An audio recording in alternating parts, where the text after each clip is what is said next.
Welcome to our webinar series, Succeeding with Forecast Pro. Today, we'll be discussing modeling around events and outliers. Hello, my name is Franklin Ray, and I'm a senior trainer with Forecast Pro. I'll be delivering this webinar today. This webinar series, Succeeding with Forecast Pro, is run once every quarter, and it's free to sign up. So we do encourage you to sign up for all of these sessions. Our next webinar will be in August, and will cover forecast accuracy. All of our webinars are recorded, so after today's webinar, we'll send you a link to the video. Also, all of the previous webinars that we've run in the series are available on our YouTube page, which my colleague James will put into the chat. In addition to this webinar series, we also have a second webinar series that covers general forecasting topics and is also run once every quarter. You can sign up for this series as well via our website. Beyond the webinar series, we also run live forecasting seminars that are multi-day deep dives into forecasting techniques, and you can find signups and registration for these on our webpage as well. Finally, if you'd like to learn more about Forecast Pro beyond just these public classes, we offer custom Forecast Pro training. My colleague James and I work with clients and users of Forecast Pro using their own data and designing custom training to meet their needs. One final bit of housekeeping for this webinar. At the end, we're going to take questions, so please, throughout the session, if you have any questions, type them into the chat. James will be monitoring the chat throughout, and will gather all the questions at the end, but please don't hesitate to ask them as they come to you. In terms of an agenda for today, we're going to start by going over an overview of event index modeling, and then we'll look at a few curated examples using Forecast Pro software to explore some rarely seen features. And then finally, we'll wrap up with some conclusions and closing remarks. Then, as I mentioned, we'll finish up with Q&A, so please put all your questions in the chat. I hope you enjoy the webinar. Let's dive in.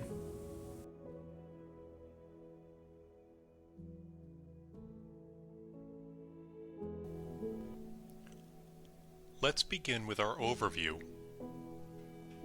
When you load historic data into Forecast Pro, that data is extrapolated by various time series models. And one of the most common and robust models selected is exponential smoothing.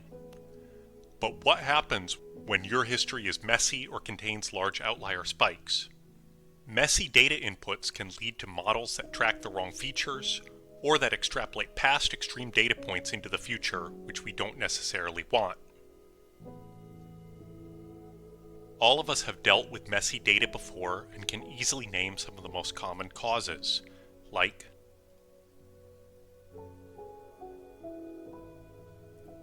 one-time orders and promotions, stockouts or the refills that follow a stockout, supply chain interruptions, disasters or more notably pandemics, and moving holidays or other calendar-dependent events that may recur year after year but at different times. And when we can put a name and time to such an event, we address it with an event index model. That's an extension of an exponential smoothing model that accounts not just for the level, trend, and seasonal components of the data, but also an event component. Let's remind ourselves of how that looks in Forecast Pro. Okay, so here is my time series, and as we can see, there's a large spike near the end of the data in February of 2025. Moreover, see how the presence of this spike is dominating the seasonal pattern of the model so strongly that we see it show up again next year. We don't want this because it's not part of our normal seasonality. If this is an event that I can identify, I'll open my Event Manager dialog box and choose from my predefined list of events. Suppose this event was a special order. I'll select the spike and tag it as such, and we'll see our model adjust.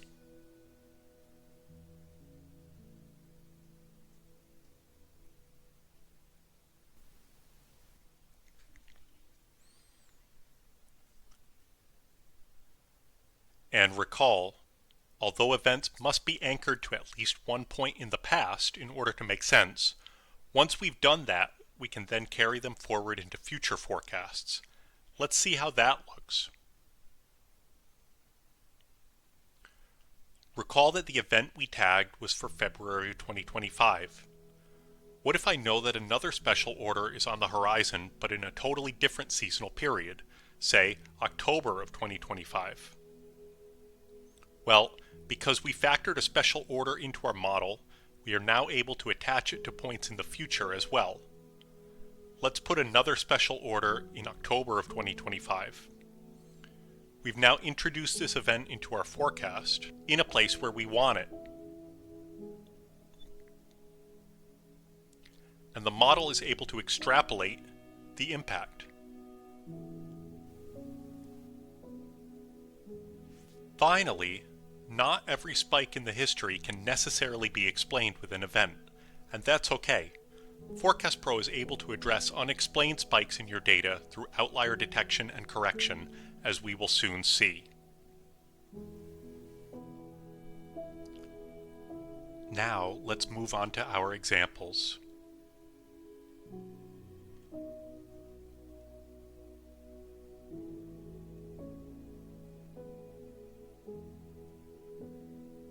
Not every historic data spike requires the special attention of event modeling. And furthermore, sometimes there are large numbers of items to forecast and we don't have the time to comb through each of them one at a time. Let's look at how we can apply bulk outlier cleanup to items without applying an event schedule. I'm here in the same project in Forecast Pro. The first thing I want to do is to ensure that I have outlier detection turned on via this toggle in the Forecasting tab.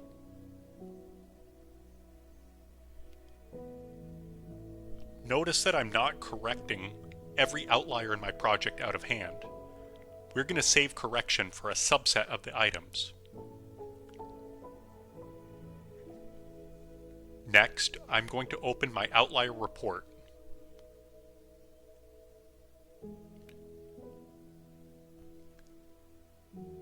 And we see here I now have a list of every outlier that was detected among my items.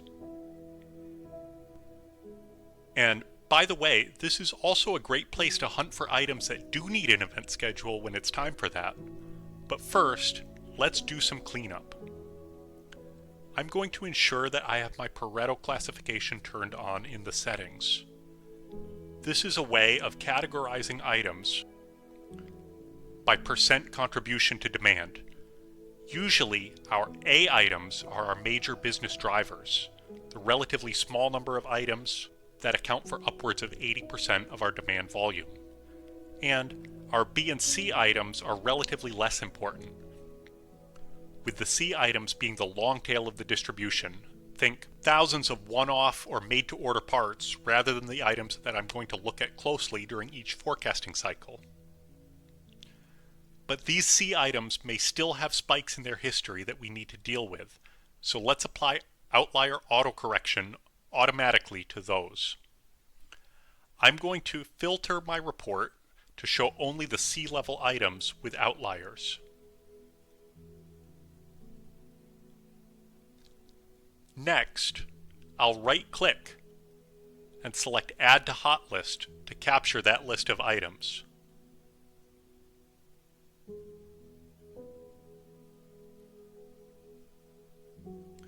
Expanding the navigator here, we can see that exactly the C items I selected from my report now populate the hot list, and we can scroll through them with our arrow keys. From the hot list, I'll select the first item, and we can see its outlier marked here with a blue indicator. I'll go back to the Forecasting tab, and now, under Outliers, I'll choose the Outlier equals correct modifier. Now we can see that this item has been corrected. How do we affix the same modifier to the rest of the items in our list? It's easy. Right-click on the item with the modifier that we just applied, and select Apply Modifier to, and then choose Hot List. This will place the Outlier equals correct modifier on everything in our hot list, and everything in our hot list was exactly our C items with outliers. And now, as you can see, the outliers in all those items have been corrected. And that modifier will continue to apply after I save and then reopen or even refresh the project. So I've saved myself a lot of work of hunting down spikes in my more sporadic items and can focus on those very important A and B items instead.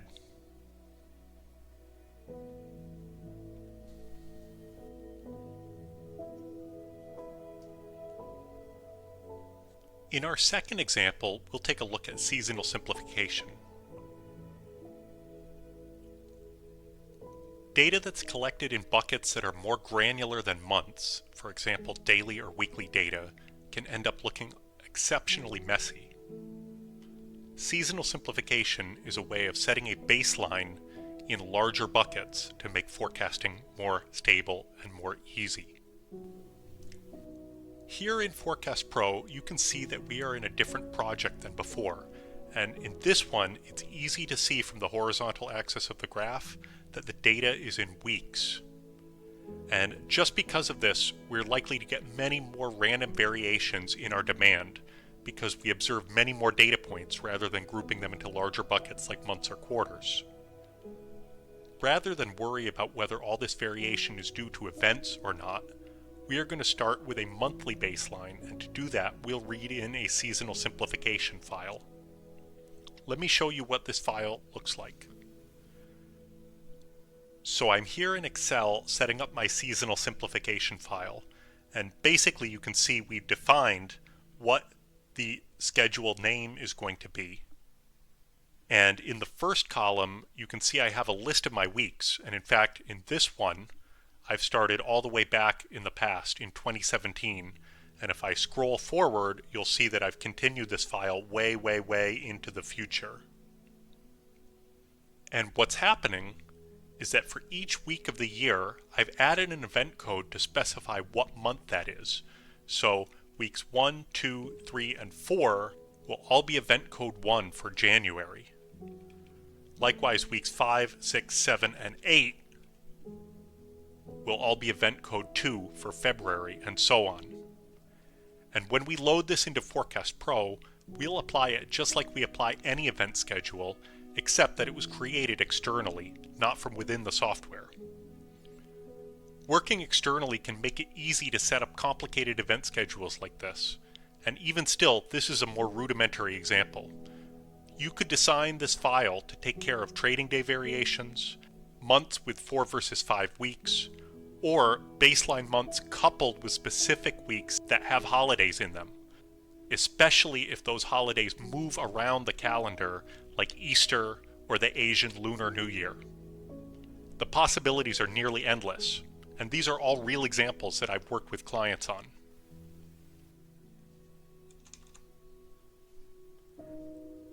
Back in Forecast Pro, you can see in the Data Manager that I loaded my seasonal simplification file under Helpers, and now it will be available underneath my Events Manager just like any event schedule. That's here on the Forecasting tab. When I select this event schedule, it will apply with a modifier to the item that I'm on. And you can probably already see there's a huge change in the forecast. Rather than all that previous random noise, we've bucketed our forecast out into months. So we can see that some months on average are high and other months on average are low, but we're not reacting to the higher degree of noise that was in the history. And from here, I could add in further custom events or overrides, but basically what I've done is give myself a more stable starting point. I could also do this up at the category level alongside a top-down modifier.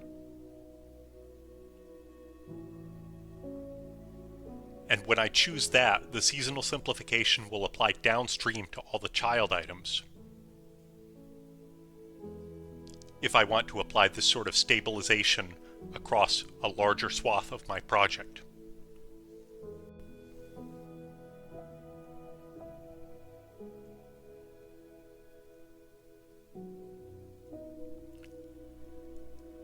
Our third example will be a short and sweet one, but still something that you want to get into the habit of thinking about: flagging items for review. The most recent versions of Forecast Pro support custom statuses and comments, and we'll use these to identify items that need a second look. Because you as a forecaster may not always know whether they need an event right now.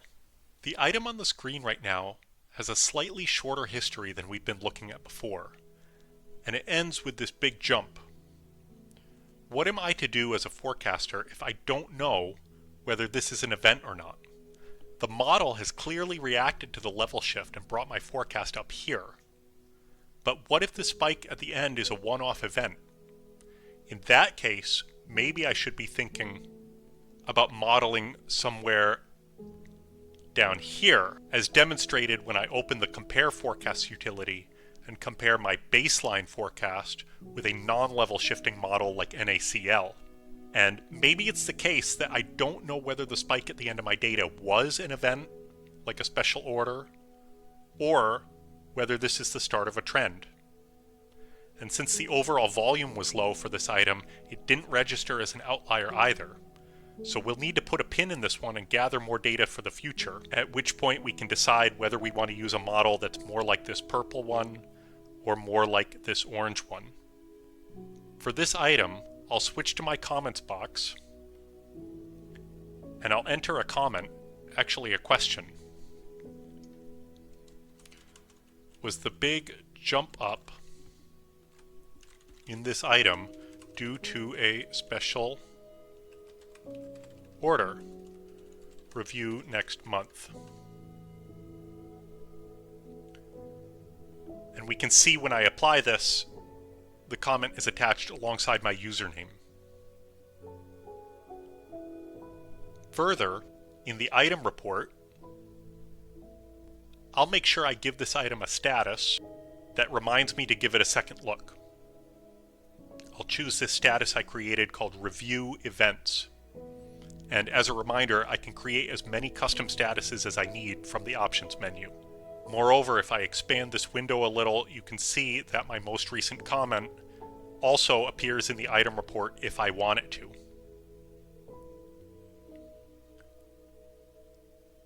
And because I left a paper trail here, we're actually going to be done for now. We're going to leave this one alone. But I've identified a place where I might want to add an event in the future. Or in the case of a collaborative project, I've left information for other users to review so that they can apply their knowledge and maybe change this model or attach an event code.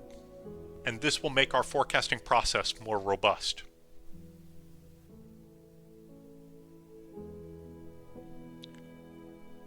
For our last example, we're going to look at how to set up a custom event index model. In all our previous examples, we've been letting the statistical calculations in Forecast Pro determine the impact of our events or outlier corrections. But what if we want to control the future impacts of those events ourselves? Here, I've applied a simple promotional event schedule for an item that had a promo just this February. However, the same item is going to have another promo in the future as well, next November. By default, the model attached to this item is using the calculated event impact from the historical promotion to level set the future promotion. And when we open the forecast report, we can scroll down and see that the calculated impact was 75 units for this promotion. But what if we wanted to change that? What if our future promotion was going to be half the size of the one last February, or twice the size?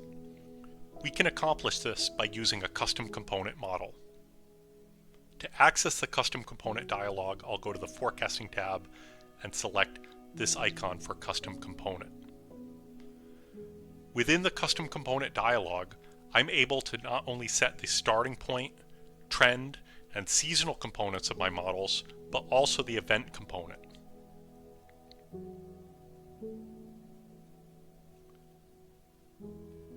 What if, instead of 75 units, I wanted the model to treat the future promotion as increasing demand by only 40 units? By choosing Custom Additive next to the Events section, I can do just that.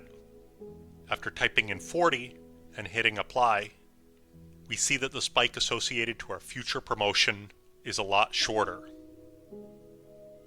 Similarly, what if I wanted to go the other way and model the future promotion as if it was going to increase demand by 400 units? That's a huge number, but if I type that in and hit Apply, we're going to see that that spike now dwarfs everything else. Whichever one I decide to go with, I can then hit OK, see that my item is now attached to a custom component model, and that this model will stick with this item after I save or refresh the project.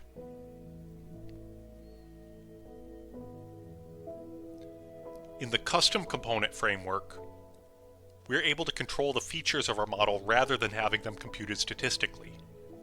And while leaving the math to take care of itself is often the best option, it can be very useful to have that level of granular control over our forecasts. When we check the forecast report again, we can see the adjustments for future events in our custom model reflect the chosen values for promotions. And here is the one we settled on, which was 400.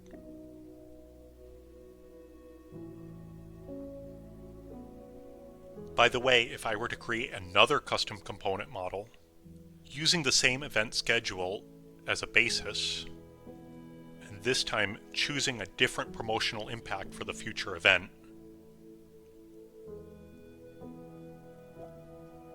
I'd be able to compare between the two using the compare forecasts utility.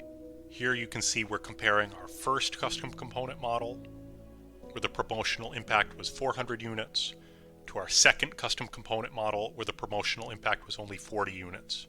Now, this example is very, very extreme, but if I'm doing a lot of custom modeling and I have several component models set up, it could be very useful to use the compare forecast utility to see how each of them look relative to each other. And here you can see we have the statistics for our original model and our second model as well.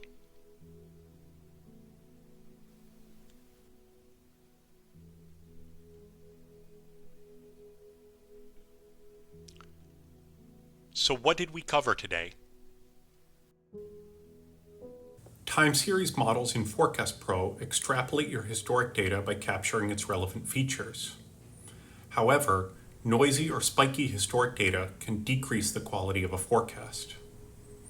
We use a combination of strategies to address this: outlier detection and correction, placing events or event index models when we know what happened, and tracking and logging our items to set ourselves up for success.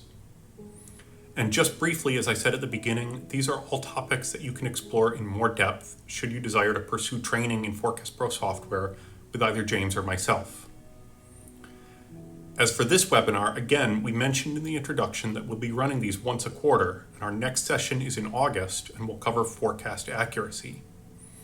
My colleague James is putting a link to register for that session in the chat right now, and you can view all of these events and all of our past webinars at forecastpro.com or on our YouTube channel.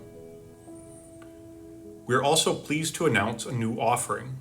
Our Forecast Pro Deep Dive series will begin next month in June.